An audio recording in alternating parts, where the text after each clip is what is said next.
반갑습니다. 최종원입니다. 작년 11월 주말에 갑작스럽게 불출마 선언을 했던 임종석이 다시 한번 러브콜을 받고 있죠.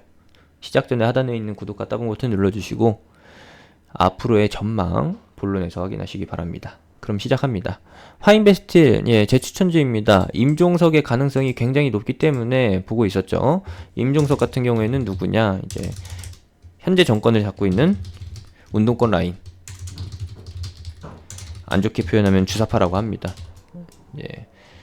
우파 쪽에서는 주사파라고 부르면서 까내리기 시작하는데 그런 것은 참고만 하시고요.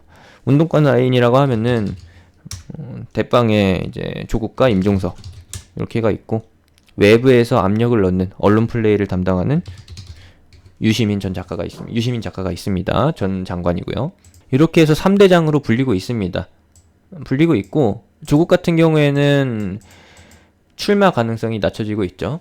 굉장히 낮아진 상태에서 수사가 조국한테 유리한 쪽으로, 이렇게 표현하면 좀 애매하니까 책임이 좀 축소되는 쪽으로 해서 긍정적인 결과를 낳고 있어요. 그런 것들이 화천기계 대표 종목이죠. 화천기계의 기술적 반등을 불러일으키고 있습니다. 이건 역시도 제가 이미 그 전에 예상을 해드렸었죠. 여기까지는 일단은 반등을 해줄 것이다. 한번 중간 체크를 해드린 적이 있었고, 그리고 나서 이제 임종석은 이해찬이 당대표로 있으면서, 이해찬이라고 하면은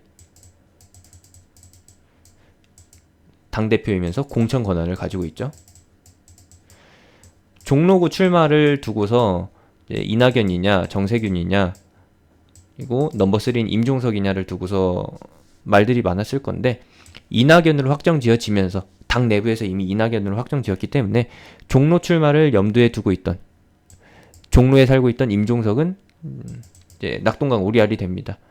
삐졌는 건지 아니면은 전략적으로 이런 액션을 취한 건지 모르겠지만 주말에 갑자기 장도 안 열리는 날에 불출마 선언을 하죠. 그러면서 종로 출마가 물 건너갔고요.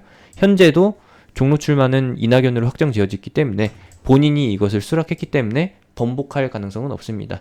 근데 중요한 거는 임종석은 종로 출신이 아니라는 거죠. 서울 출신이 아니라 원래는 누구냐? 전라남도 출신입니다. 호남권 출신이기 때문에 호남권 어느 자리에 갖다 놔더라도 민주당 배경을 기반으로 해서 충분히 당선 가능한 인물이죠. 그러면서 또 하나 될 수 있는 게 무엇이냐? 비례대표. 왜냐하면은 이해찬 대표와 그리고 이낙연이 선대위를 맡았죠.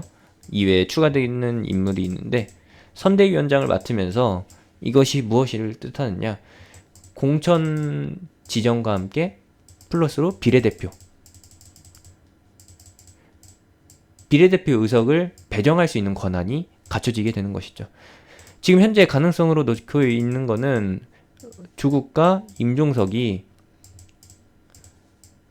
출마를 할 수도 있는 거고요. 그리고 비례대표로도 뽑힐 수가 있습니다. 제가 보는 것은 임종석은 출마 가능성이 굉장히 높게 점쳐지고 있고, 당 내에서 호남권 의석을 차지하기 위해서 전략적으로 취해갈 수 있는 인물이기 때문에 이렇게 보고 있는 것이고요. 워낙에 운동권 라인이 호남권에서 이미지가 좋기 때문에 수도권에 있는 호남 출신 국민들의 지지표가 몰린다라고 하면은 충분히 가능성이 있습니다. 물론 투표는 호남에서 직접 진행해야겠죠. 그리고 비례대표 같은 경우에는 조국이 받을 수가 있다라는 걸로 가볍게 보고 있습니다. 왜냐하면은 조국이 직접 출마를 선언한다라고 하면은 역풍이 불거나 역효과로 더불어민주당의 이미지, 그리고 현 정권의 이미지가 조금 깎아내려지는 효과도 있을 거기 때문에, 그 부분을 연도한다라고 하면은, 그 부분에서 이제 좀 조심한다라고 하면은 직접 출마보다는 추후에 좀 사건이 어느 정도 덮어지고 나서 시간이 흐르면서 사람들의 인식에서 잊혀질 때쯤에 이제 비례대표로 해가지고 입당할 수도 있는 거죠. 국회에 입성할 수 있다라는 거.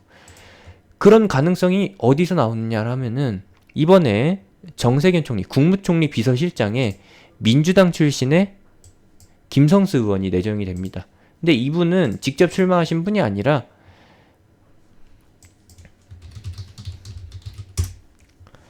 비례대표 출신입니다. 근데 비례대표도 결국에는 국회의원이에요. 똑같이 연금을 받는 거기 때문에 연금 똑같이 받습니다. 혜택을 똑같이 받아요. 그렇기 때문에 국회의원 한번 하고 나서 청와대로 다시 들어갈 수 있는 거예요. 사실상 대통령, 국가 서열이죠. 이제 국회의장, 그리고 국회의원이죠. 국무총리죠.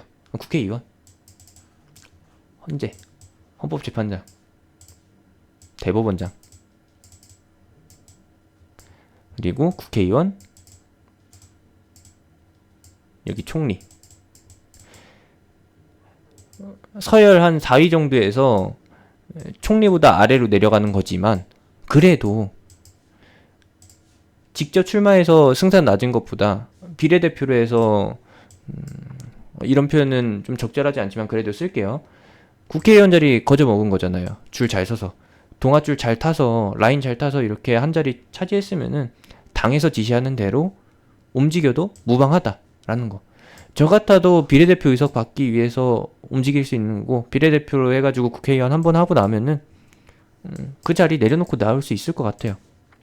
물론 이분이 그렇다는 거 아닙니다. 이분이 그렇다는 거 아니라는 거 확실하게 말씀드리는 거고요. 비례대표라는 자리가 당대표와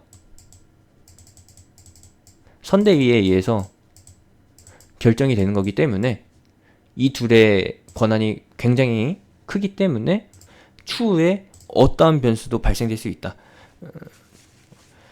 임종석도 재출마할 가능성이 있는 거고, 그리고 조국 역시도 가능성이 있다라는 것으로 말씀드리는 거고요. 요것으로 인해서 현재 임종석의 호남권 출마 혹은 비례대표 쪽으로 해서 정계 복귀가 가능할 것이라고 보고 있기 때문에 충분히 가능합니다. 비슷한 차트로는 이제 남선알미늄이 있죠. 참 의외입니다. 남선알미늄 이제 대표직에서 사퇴했다라고 하는데, 이낙연 총리의 향후 행보를 위해서 사퇴했다라고 하는데 실제로는 대표에서 사퇴한 거고, 고문으로, 회사 고문으로 남아서 활동하고 있다라는 게 뒤늦게 알려졌죠.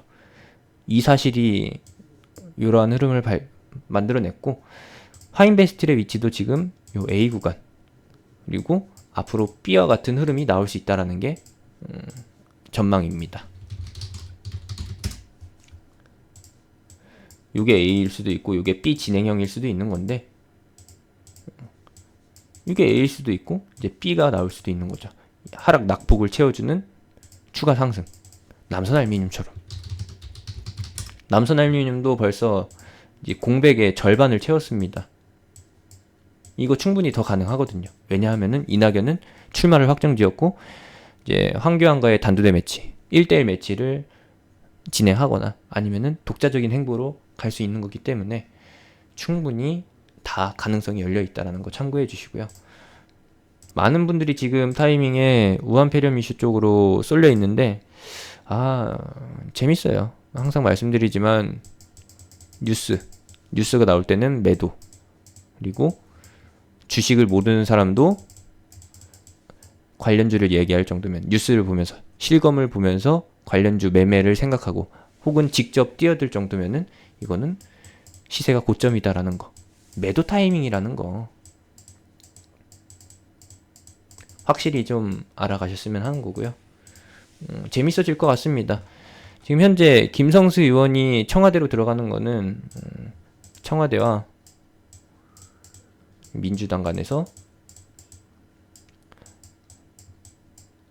마트레이딩, 인원 교체가 진행되고 있다. 근데 인원이 내부에서 순환되는 거죠. 이런 것들을 좀 참고해서 보시면 될 것 같고요. 조만간 화인베스틸은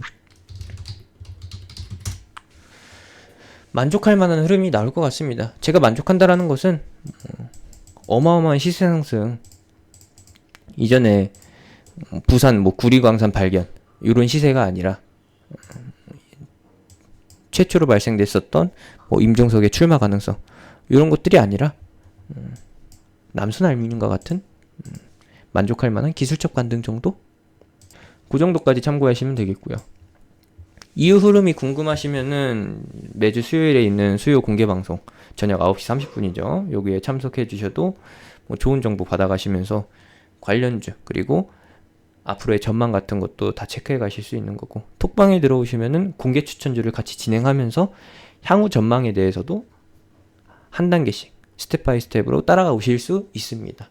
공개 추천주도 진행하고 있고요. 같이 해보실 분들, 궁금하신 분들은 시황 체크도 같이 병행하고 싶으신 분들은 하단에 있는 링크, 영상 끝나고 나오는 링크, 톡방 링크 타고서 들어오시면 되겠습니다. 이상입니다.